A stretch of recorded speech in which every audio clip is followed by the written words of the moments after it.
10월 3일 아저씨께 학교로 돌아왔고 4학년이 되었습니다. 교내 잡지 월간의 편집장도 맡았어요. 이토록 세련된 사람이 고작 4년 전에는 존 그리어 보육원의 일원이었다니 가능한 일이라고 생각하세요? 미국에서는 사람들이 참 빠르게 성공하는군요. 이건 어떻게 생각하세요? 저비도련님이 보낸 짤막한 편지가 록윌로로 갔다가 여기로 다시 전달되었어요. 미안하지만 올 가을에는 록윌로에 갈 수 없다는 내용이에요. 요트를 타러 가자는 친구들이 초대를 받아들였다는군요. 즐거운 여름을 보냈기를 바라고 시골 생활도 즐겼기를 바란다는 말도 있어요. 하지만 그분은 제가 맥브라이드 가족과 함께 있다는 걸 쭉 알고 있었어요. 줄리아가 말했을 테니까요. 남자들은 계략 같은 걸 꾸미고 싶더라도 여자들한테 맡겨야 해요. 재능이 전혀 없잖아요. 줄리아는 아주 황홀한 새 옷을 여행 가방 가득 담아왔어요. 무지갯빛 리버티 크레이프로 만든 야회복은 천국의 천사들에게나 어울릴 만한 옷이에요. 저는 올해 제 옷이 전례 없이 아름답다고 생각했어요. 수고비가 저렴한 재봉사의 도움으로 패터슨 부인의 옷을 모방해 만들었는데 원래 옷들과 똑같이 나오진 않았지만 줄리아가 짐을 풀 때까지는 완전히 만족스러웠어요. 아저씨, 여자가 아니라 다행이라고 생각하지 않으세요? 우리가 옷 때문에 법석을 떠는 모습이 너무 바보 같다고 생각하시겠죠? 분명히 그러실 거예요. 하지만 그건 전적으로 아저씨 같은 남자들 잘못이에요. 11월 17일 키다리 아저씨께 제 문학활동에 매우 어두운 그림자가 드리웠어요.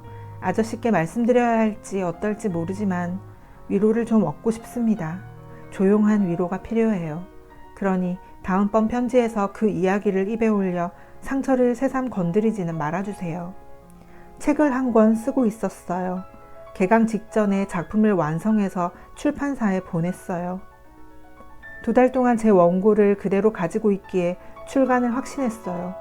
하지만 어제 아침에 빠른 우편이 왔는데 제 원고와 함께 출판사에서 보낸 편지가 동봉되어 있었어요.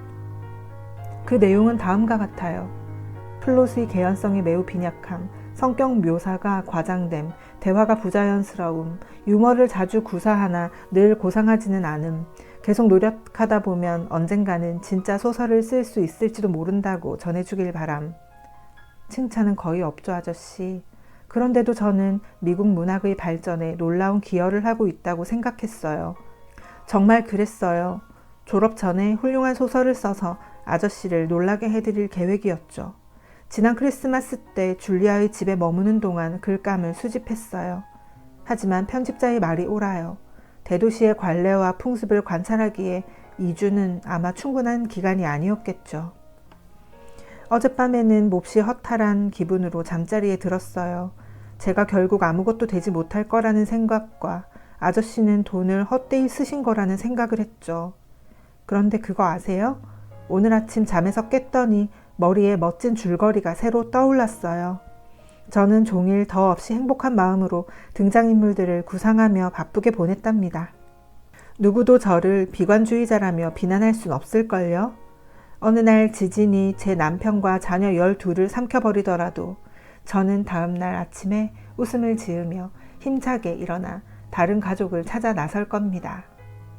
애정을 담아 주디 올림.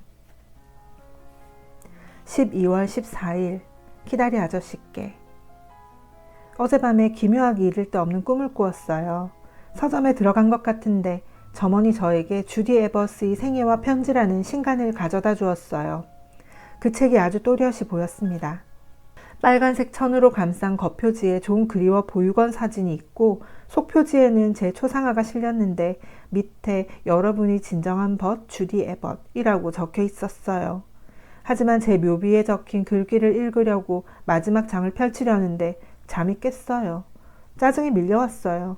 제가 누구와 결혼하고 언제 죽는지 알아낼 뻔했는데 말이에요. 내 인생 이야기를 전지전능한 저자가 완벽하게 사실대로 쓴 이야기를 실제로 읽을 수 있다면 재밌지 않을까요? 그리고 이런 조건으로만 읽을 수 있다고 생각해 보세요. 그 이야기를 결코 잊지 못할 것이고 내가 하는 모든 행동이 정확히 어떤 결과를 초래할지 미리 아는 상태로 그리고 자신이 죽을 정확한 시간까지 예견하는 상태로 평생을 살아야 해요.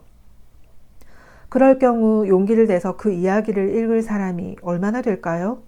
혹은 희망도 뜻밖의 놀라움도 없이 살아가는 대가를 치를지언정 호기심을 억눌러 그 이야기를 읽지 않고 버틸 사람은 얼마나 될까요?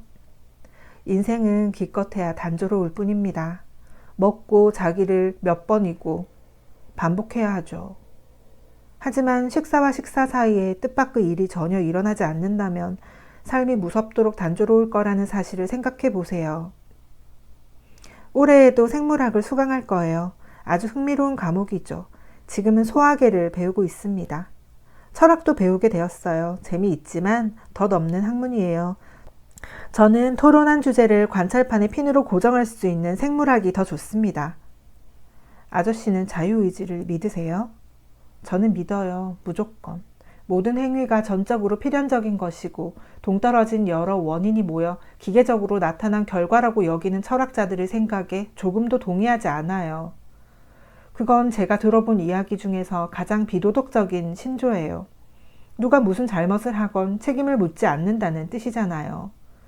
운명론을 믿는 사람이라면 당연히 가만히 앉아서 주님 뜻대로 이루어지리라 라는 말만 하면서 가만히 앉아 있을 테고 그렇게 주저앉아 있다가 결국 죽어서 쓰러지고 말 거예요.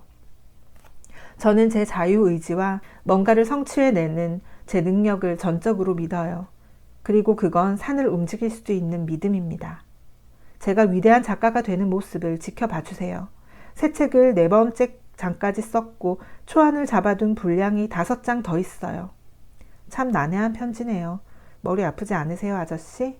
이쯤에서 그만두고 퍼즐을 만들어야겠어요. 애정을 담아 주디 올림. 12월 26일 정말 친애하는 아저씨께 분별력을 잃어버리신 건 아닌가요? 젊은 아가씨에게 크리스마스 선물을 17개나 보내서는 안 된다는 걸 모르세요? 제가 사회주의자라는 사실을 부디 기억해 주세요. 저를 금권 정치가로 만들고 싶으신 거예요? 우리가 다툼이라도 한다면 얼마나 당황스러울지 생각해 보세요. 아저씨가 주신 선물을 돌려보내려면 이삿짐 운반차를 동원해야 할 정도예요. 삐뚤음한 넥타이를 보내드려서 죄송해요. 제가 직접 짜서 그렇답니다. 그 넥타이는 추운 날 매실에 외투 버튼을 끝까지 단단히 잠그셔야 해요. 아저씨, 무한히 감사드립니다. 아저씨는 세상에서 가장 자상한 분이에요. 가장 바보 같은 분이기도 하고요. 주디 올림. 추신. 새해에 아저씨께 행운이 찾아오도록 맥브라이드네 캠프장에서 가져온 네잎 클로버를 보냅니다. 아저씨께. 편지를 봉투에 넣기 전에 지금 막 다시 읽어봤어요. 인생을 왜 그렇게 암울한 분위기로 묘사했는지 모르겠어요. 제가 분명 젊고 행복하고 활기차다는 사실부터 서둘러 알려드립니다. 아저씨도 마찬가지일 거라 믿어요. 젊음은 나이와 상관없고 생기 넘치는 정신이 중요하니까요. 그러니 아저씨의 머리가 하얗게 새었더라도 여전히 소년일 수 있답니다. 3월 5일 친애하는 이사님께. 내일은 이달의 첫 수요일입니다. 존 그리어 보육원에서는 매우 피곤한 날이죠. 5시가 되어 이사님들이 머리를 쓰다듬어 주고 떠나면 아이들은 얼마나 마음이 놓일지. 아저씨, 혹시 개인적으로 제 머리를 쓰다듬어 주신 적이 있나요? 그렇진 않을 거예요. 제 기억으로는 뚱뚱한 이사님들만 그랬던 것 같아요. 보육원의 애정어린 안부를 전해주세요. 진정한 애정이에요.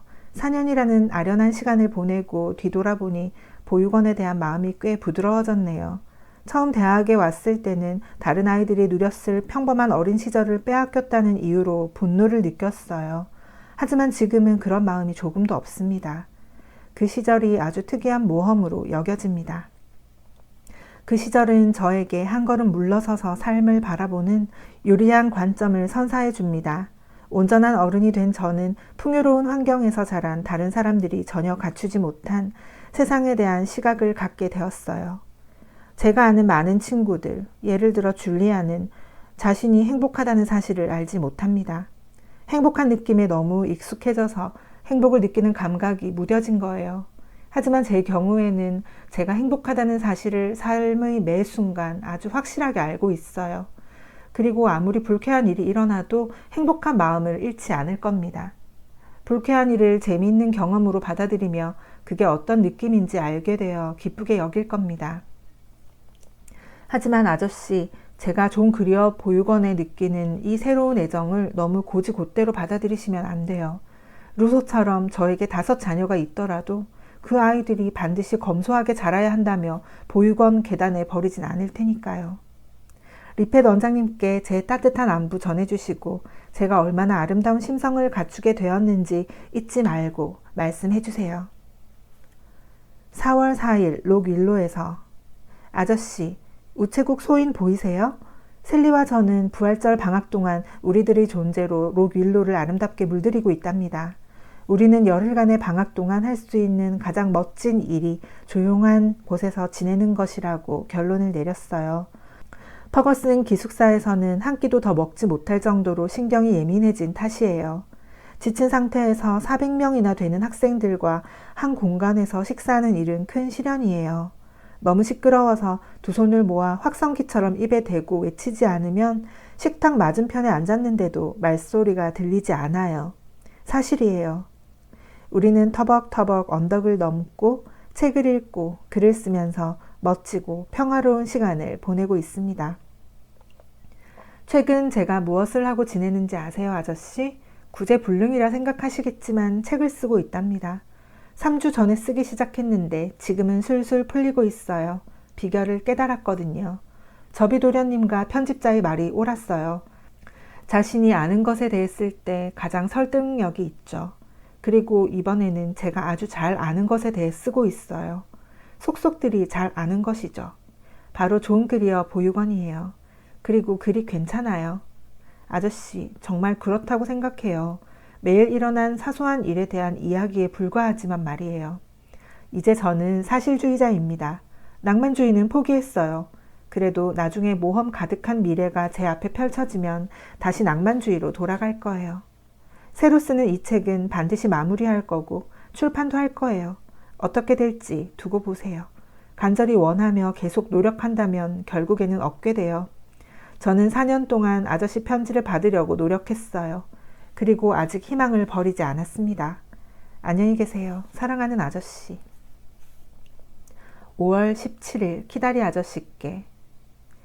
다음 주 수요일부터 3주가 지나면 졸업식입니다. 졸업식에 오셔서 처음으로 저를 만나 주시겠죠? 오지 않으시면 아저씨를 미워하겠어요. 줄리아는 가족인 저비도련님을 초대하고 셀리는 역시 가족인 지미 맥브라이드를 초대할 텐데 제가 초대할 사람이 누가 있나요? 아저씨와 리펫 원장님 뿐인데 원장님은 싫어요. 제발 와주세요. 6월 19일 록윌로에서 저 졸업했습니다. 졸업장은 가장 좋은 드레스 2벌과 함께 서랍장 가장 아래칸에 넣어두었어요. 졸업식은 중요한 순간에 소나기가 몇 번 내리는 등 다른 해와 비슷했어요. 장미꽃 보내주셔서 감사드립니다. 아름다웠어요. 저비 도련님과 지미 도련님도 저에게 장미를 주었지만 그 꽃다발은 욕조에 넣어두고 졸업식 행진 때는 아저씨가 주신 꽃을 들었답니다. 지금은 여름을 보내려고 록윌로에 머물고 있어요. 어쩌면 영원히 머물지도 모르죠. 하숙비가 저렴하거든요. 주변이 조용하고 글을 쓰며 지내기 적당합니다. 8월에는 저비도련님이 와서 일주일 정도 묵을 예정이고 지미 맥브라이드는 여름이 지나가기 전에 한번 들르기로 했어요. 지미는 지금 금융회사와 연결되어 전국을 돌아다니며 은행의 채권을 판다는군요. 사거리에 있는 파머스 국립은행에 들르는 김에 저도 찾아오기로 했어요. 그러니 록윌로에 있어도 사람들을 아예 만나지 못하는 건 아니에요. 아저씨가 자동차를 타고 지나가다 들르시면 좋겠다고 늘 생각했어요. 하지만 이제는 그럴 일이 없다는 사실을 압니다. 아저씨가 제 졸업식에 오지 않으셨을 때 제 마음에서 아저씨를 뜯어내 영원히 묻어버렸어요. 7월 24일 사랑하는 키다리 아저씨, 일을 하니 즐겁지 않으세요? 아니면 일을 해보신 적이 없나요? 자기가 하는 일이 세상 그 무엇보다도 하고 싶은 일이라면 특히 즐거울 거예요. 올 여름에는 펜이 멈출세라 빠른 속도로 글을 써내려가고 있습니다. 인생에 불만이 있다면 머리에 떠오르는 아름답고 가치 있는 재미있는 생각을 모두 글로 쓸 만큼 하루가 길지 않다는 것 뿐이에요. 두 번째 교정 원고를 끝냈고 내일 아침 7시 반에 세 번째로 고쳐 쓰기 시작할 거예요. 아저씨가 지금껏 본 어떤 책들보다도 사랑스러운 책이에요. 정말이에요. 이 책 외에 다른 생각은 하지 않아요. 빨리 아침이 와서 옷을 입고 식사를 해치운 다음 글을 쓸 수 있으면 좋겠어요. 글을 쓰고 또 쓰다 보면 갑자기 피로가 몰려오면서 온몸에서 힘이 쭉 빠집니다. 제가 우쭐댄다고 생각하시진 않겠죠, 아저씨? 정말 아니에요. 그냥 지금은 열정이 불타오르는 시기라서 그래요. 어쩌면 나중에는 열정이 식어 비판적인 태도로 콧방귀를 낄지도 모르죠. 아니, 분명 그렇진 않을 거예요. 이번엔 진짜 책을 썼으니까요. 기다리시다 보면 아시게 될 거예요.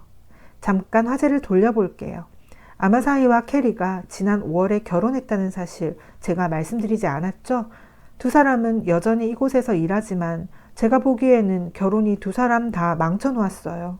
예전에 캐리는 아마사이가 진흙탕을 밟거나 바닥에 재를 떨어뜨리면 소리 내서 웃었지만 지금은 그 잔소리를 아저씨도 들어보셔야 해요. 또 캐리는 이제 머리를 둥글게 말지도 않아요. 예전에 매우 친절하게 양탄자를 털어주고 장작을 날라주던 아마사이는 그런 일로 말을 꺼내면 투덜거려요. 넥타이도 무척 우중충해요. 저는 절대 결혼하지 않기로 결심했습니다. 결혼은 사람이 퇴보하는 과정인 게 분명해요. 지난 일요일에는 지미 맥브라이드가 우리와 함께 시간을 보냈답니다. 저녁으로 닭튀김과 아이스크림이 나왔는데 두 가지 다 맛있게 먹는 것 같더군요. 지미를 다시 만나게 되어 굉장히 반가웠어요. 넓은 세상이 존재한다는 사실을 잠시나마 일깨워 주었으니까요. 가여운 지미는 채권을 팔러 다니느라 어려움을 겪고 있어요. 사거리에 있는 파머스 국립은행은 이자가 6%, 때로는 7%나 붙는다는데도 전혀 거래할 생각이 없나 봐요. 제 생각에 지미는 결국 우스터에 있는 집으로 돌아가 아버지 공장에 취직할 것 같아요. 금융업자로 성공하기에는 너무 솔직하고 남을 잘 믿고 인정 많은 사람이니까요. 하지만 성업 중인 작업복 공장의 경영자 정도면 아주 바람직한 자리 아닌가요? 지금은 작업복에 눈길도 안 주지만 결국 거기로 갈 거예요. 추신, 집배원이 새 소식을 더 가져왔어요. 다음 주 금요일에 접이 도련님이 와서 일주일 동안 묵는데요. 생각만 해도 아주 즐거워요.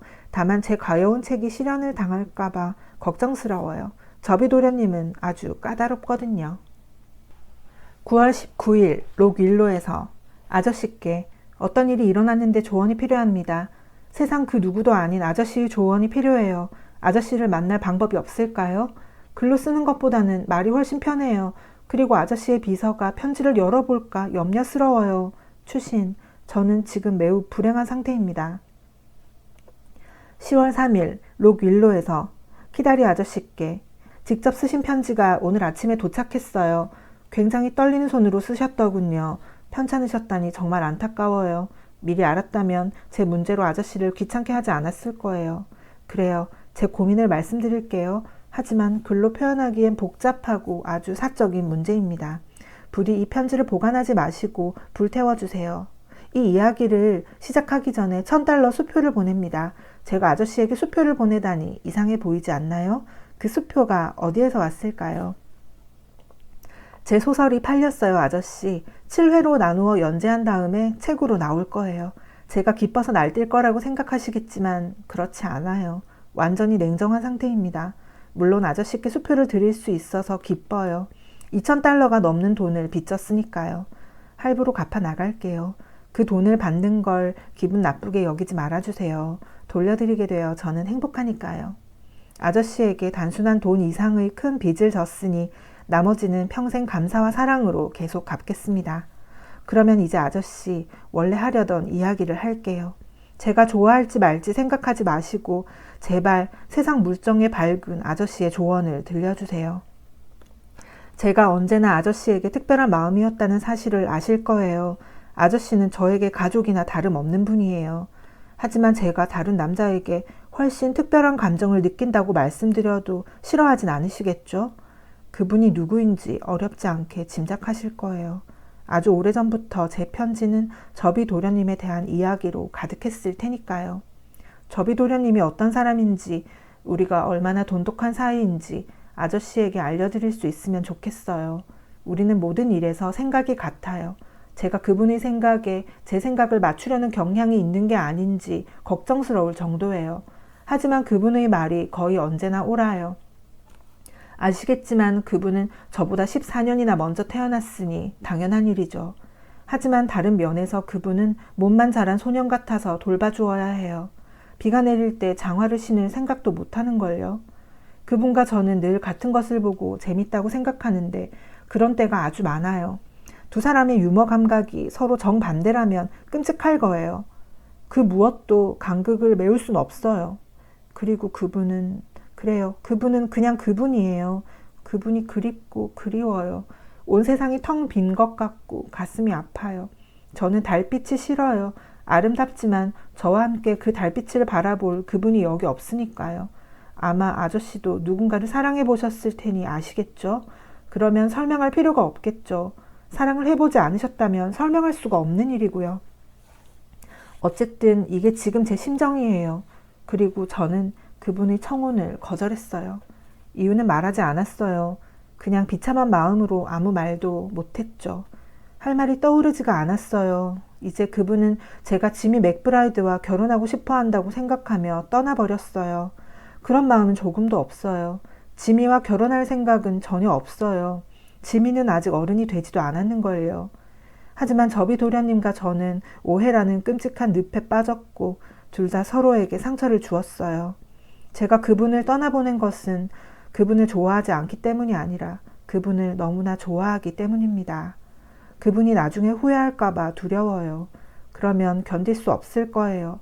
저처럼 근본 없는 사람이 그분 같은 명문가 출신과 결혼을 하다니 옳지 않은 일이라 생각했어요. 저는 그분에게 보육원 이야기를 전혀 하지 않았고 저 자신이 누구인지 모른다는 사실을 설명하기 정말 싫어요.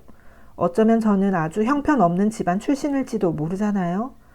그분의 가문은 자부심이 강해요. 자부심이라면 저 역시 마찬가지죠. 또 저는 아저씨에게 일종의 의무감을 느꼈어요. 작가가 되도록 교육을 받았으니 적어도 작가가 되려고 애써야죠. 아저씨 덕분에 교육을 받았는데 활용하지도 않고 떠나다니 온당한 행동이라고 할 수 없어요. 하지만 이제는 아저씨께 돈을 갚을 수 있게 되어 부분적으로 빚에서 해방된 기분이 들어요. 게다가 결혼을 하더라도 작가로서 계속 일할 수 있을 거예요. 그 두 역할은 반드시 양립할 수 없는 건 아니니까요. 이 문제로 골똘히 생각하는 중입니다.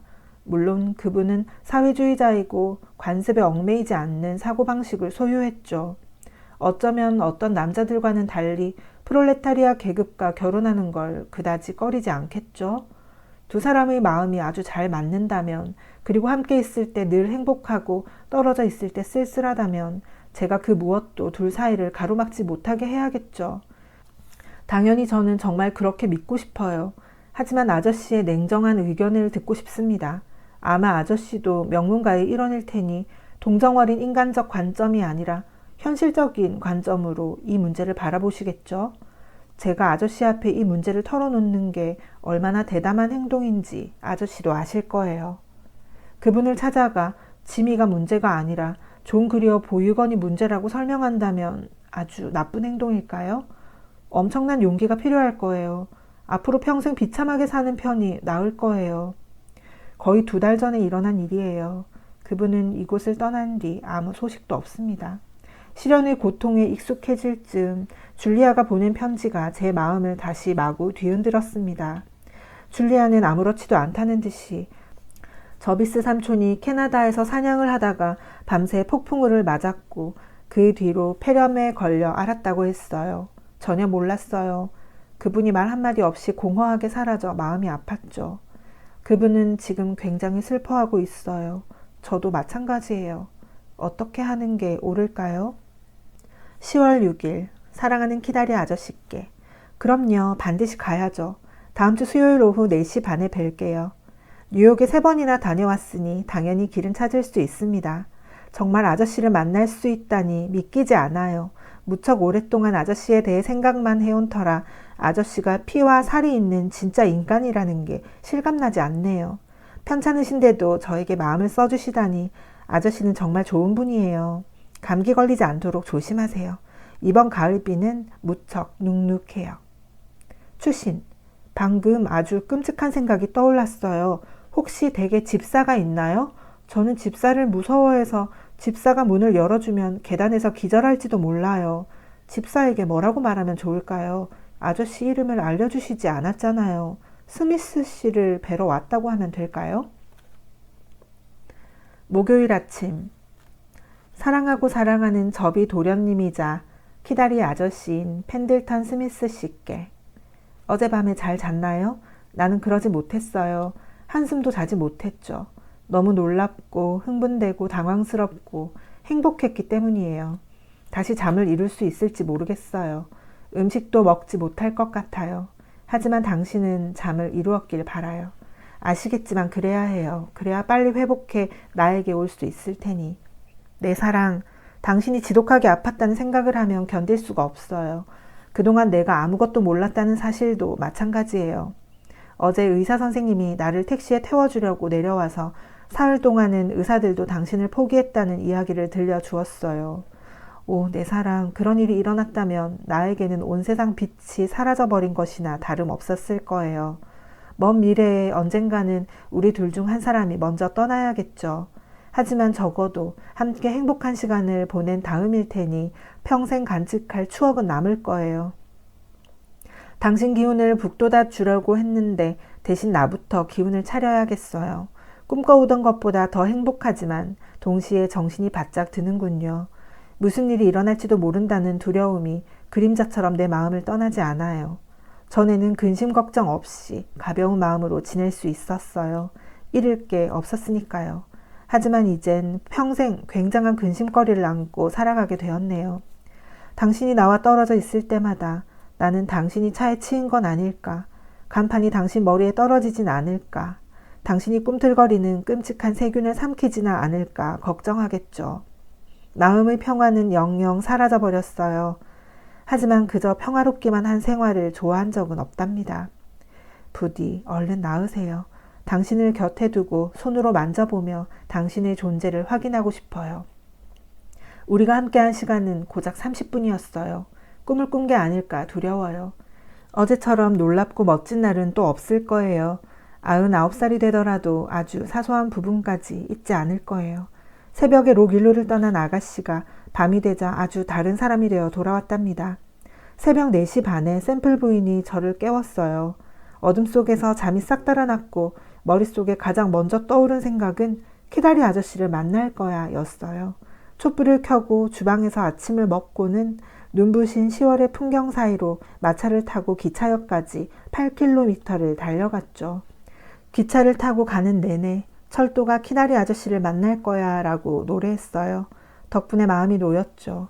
문제를 바로잡을 키다리 아저씨의 능력을 굳게 믿었어요.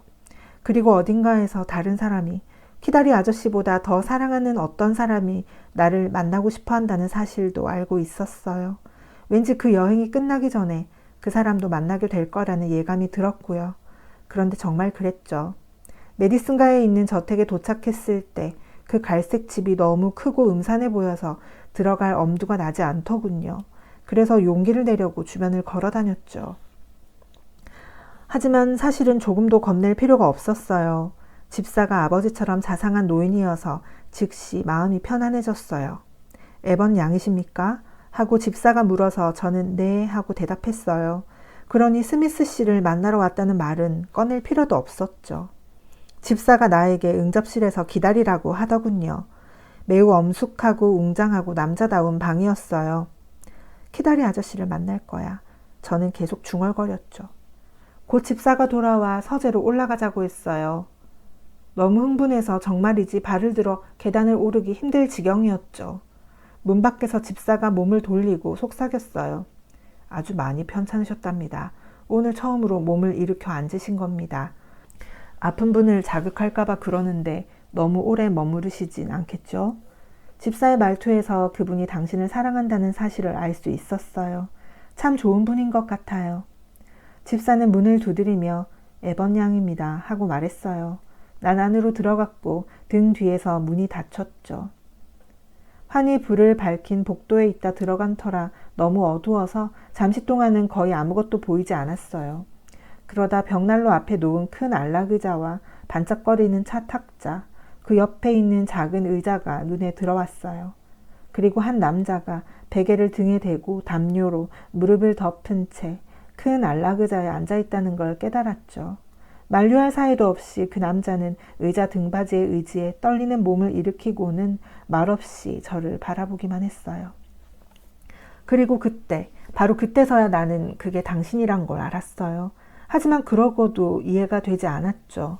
당신을 나와 만나게 해주려고, 아니면 나를 놀라게 해주려고 키다리 아저씨가 당신을 그곳으로 데려온 줄만 알았어요. 그때 당신이 손을 내밀고 웃으며 말했죠. 사랑하는 주디, 내가 키다리 아저씨라는 걸 짐작하지 못했소? 그 순간 불현듯 깨달았어요. 어쩜 그렇게 어리석었는지. 조금만 재치가 있었더라면 알아차릴 기회가 수없이 많았는데 말이에요.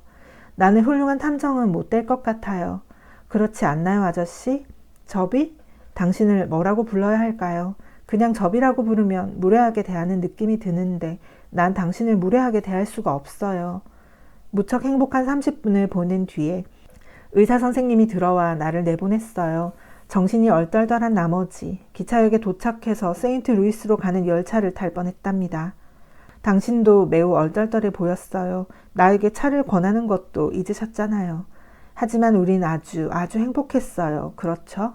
어두워져서야 마차를 몰고 록윌로로 돌아왔지만 별들이 얼마나 반짝이던지. 그리고 오늘 아침에는 콜린과 함께 밖으로 나가 당신과 함께 갔던 곳을 모두 찾아가서 당신이 했던 말과 그때 당신이 지었던 표정을 떠올려 보았어요. 오늘은 숲이 구릿빛으로 반들거리고 공기는 얼어붙을 듯이 차갑네요. 산에 오르기 좋은 날씨예요. 당신이 이곳에 있어 함께 산을 오를 수 있다면 얼마나 좋을까요? 사랑하는 접이, 당신이 몹시도 그리워요. 하지만 행복한 그리움이에요. 머지않아 우리는 함께 있을 테니까요. 이제 우리는 정말로 서로에게 속하게 되었고 이건 환상이 아니에요. 내가 드디어 누군가에게 속하게 되다니 참 묘한 일 아닌가요? 아주 달콤한 기분이에요. 그리고 난 당신이 단 한순간도 후회하지 않게 할 거예요. 영원한 당신의 것 주디. 추신. 처음 써본 연애 편지예요.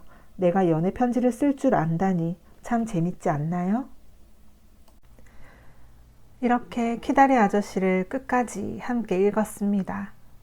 사실 저는 읽는 내내 키다리 아저씨의 질투와 은근한 간섭 장면에서 여러 번 마음이 복잡해졌습니다.